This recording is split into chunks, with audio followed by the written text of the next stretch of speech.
Sabe aquelas perguntas que vira e mexe todo mundo se faz? Coisas como: por que a gente está aqui? Ou o que será que acontece depois da morte? Pois é, hoje a gente vai explorar justamente as respostas que o Espiritismo, ali na codificação de Allan Kardec, traz para algumas dessas questões mais profundas da vida. É uma jornada, na verdade, para a gente entender melhor o nosso propósito. Quem é Deus? O que acontece quando a gente morre? Por que tanta desigualdade no mundo? São as grandes questões da humanidade, né?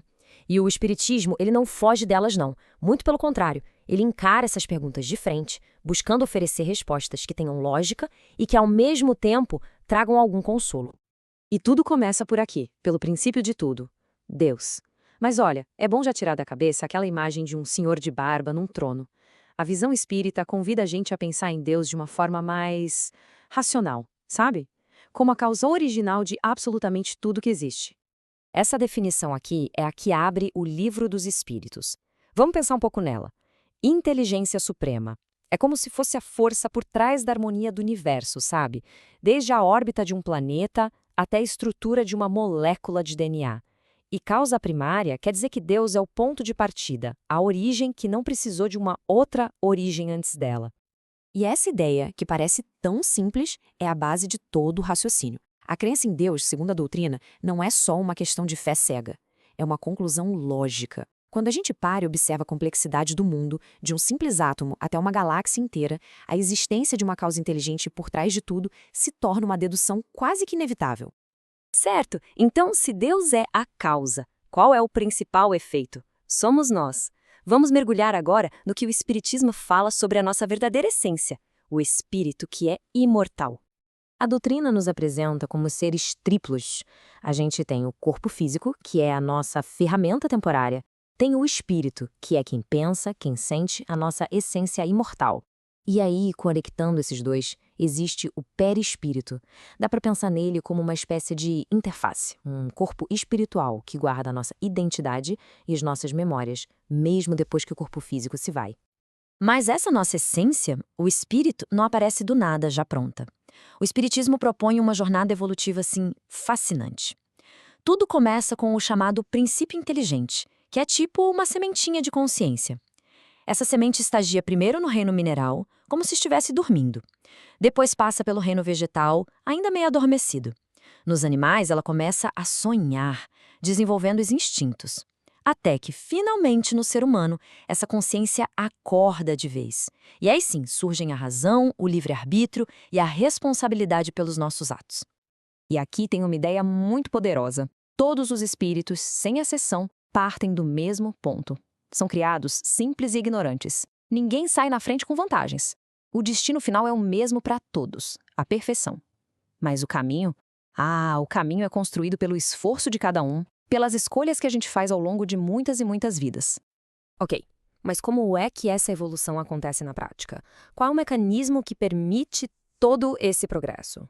A resposta que a doutrina dá é a reencarnação. Ela é tipo a peça-chave do quebra-cabeça que tenta explicar as grandes contradições que a gente vê na vida.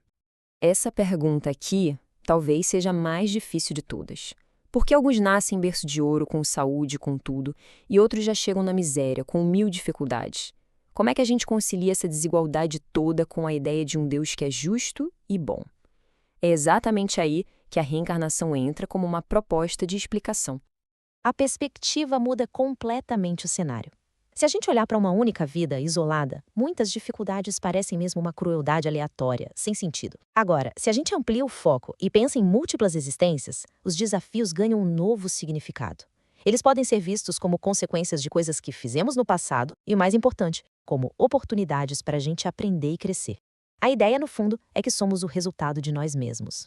Sendo assim, cada vida teria um propósito duplo.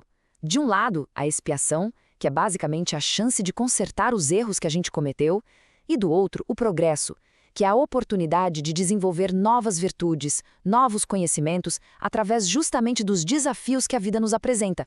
Tá, mas aí surge uma questão que é muito comum e, vamos ser sinceros, é bem lógica, né? Se a gente já teve outras vidas, por que existe esse apagão? Por que a gente não se lembra do nosso passado? E a resposta que a doutrina espírita dá para isso é surpreendente. Essa falta de memória não seria uma falha do sistema. Muito pelo contrário, Ela é vista como uma bênção, um mecanismo de proteção, essencial para o nosso próprio bem. Pensa só, e se a gente reencontrasse um antigo inimigo e lembrasse de todo o mal que ele nos fez? Ou se tivéssemos que carregar o peso e a vergonha de um erro terrível que cometemos no passado?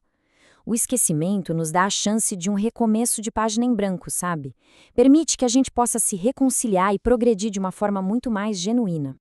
E olha só, essa jornada de evolução não é um caminho solitário. O Espiritismo propõe que existe uma ponte invisível, uma conexão constante e supernatural entre o nosso mundo, o mundo físico, e o mundo espiritual. Essa citação aqui revela uma ideia bem profunda, a de que a gente não está sozinho nem nos nossos pensamentos.